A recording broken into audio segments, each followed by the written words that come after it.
कसाब पर फैसला सुनाते वक्त कोर्ट ने दो और आरोपी यानी कि फहीम अंसारी और सबाउद्दीन को बरी कर दिया। दोनों को कोर्ट में संदेह का लाभ मिला, लेकिन इसमें एक बात जरूर दीगर हो गई कि देश पर सबसे बड़े हमले का केस लड़ने में भी शायद कहीं न कहीं कोताही बरती गई है, कहीं न कहीं जांच में कुछ गड़बड़ी है। वरना मुंबई पुलिस ने जिस तरीके से जांच किया था उसमें कहीं शक की गुंजाइश नहीं होनी चाहिए, और अगर गुंजाइश है तो फिर यह मुंबई पुलिस के लिए एक बड़ा धब्बा है।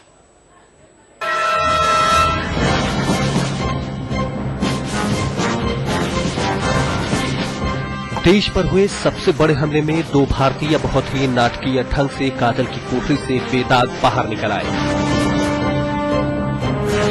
मुंबई की विशेष अदालत ने 26/11 हमले में दो आरोपियों फहीम अंसारी और सबाउद्दीन को बरी कर दिया, और इनको बरी करने के पीछे वो 3 मुख्य खामियां थीं जिन्हें अदालत ने मंजूर नहीं किया।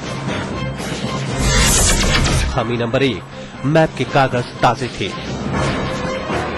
कोर्ट ने कहा कि नेपाल और पाकिस्तान होते हुए वापस भारत लाए जाने के बावजूद फहीम और सबाउद्दीन के बनाए नक्शे का कागज कड़कदार बना रहा, जबकि इस्तेमाल होने की वजह से इसे खराब हालत में होना चाहिए था।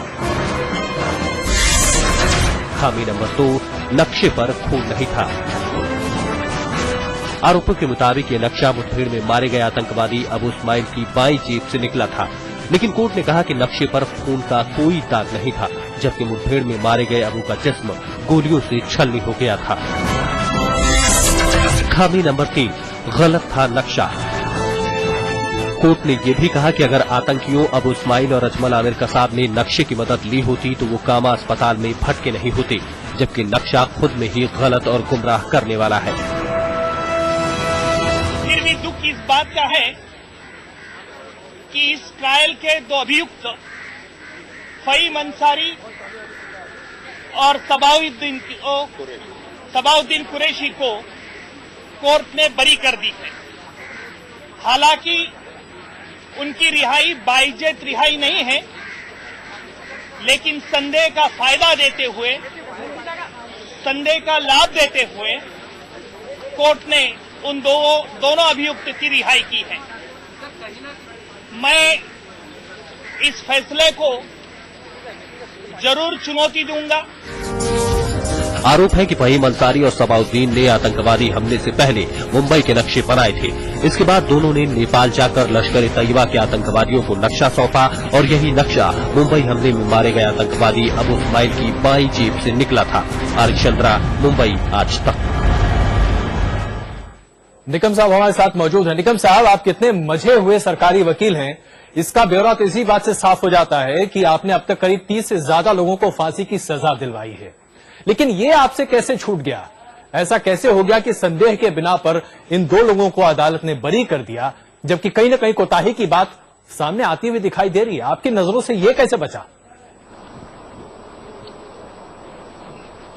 देखिए, ये जो सबूत रहते ये कोर्ट को एप्रिशिएट करने पड़ते।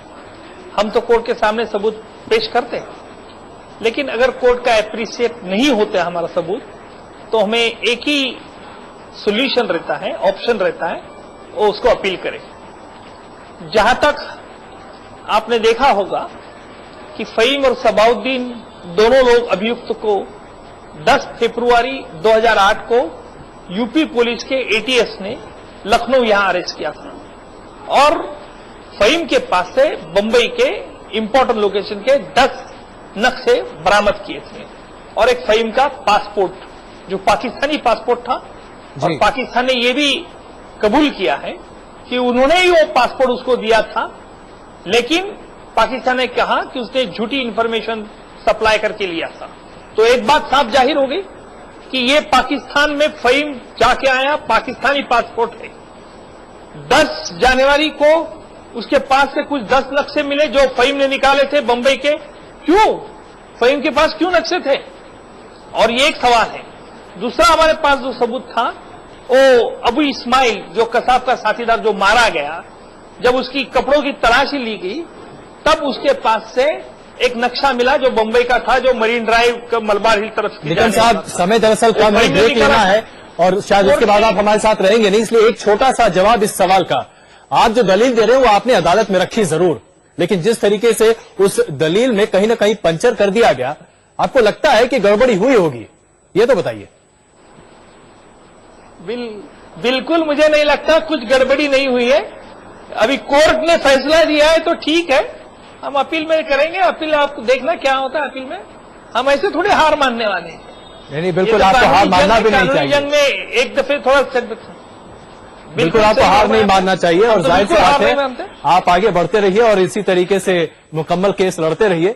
और धन्यवाद हमसे बातचीत करने के लिए। लेकिन कुल मिलाकर देखा जाए तो मुंबई पुलिस की साख पर कहीं ना कहीं एक छोटा सा धब्बा जरूर लगा और सही में मुंबई पुलिस को यह आत्मनिरीक्षण करना चाहिए कि कोताही जांच में अगर बरती जाए तो साख पर असर करती है।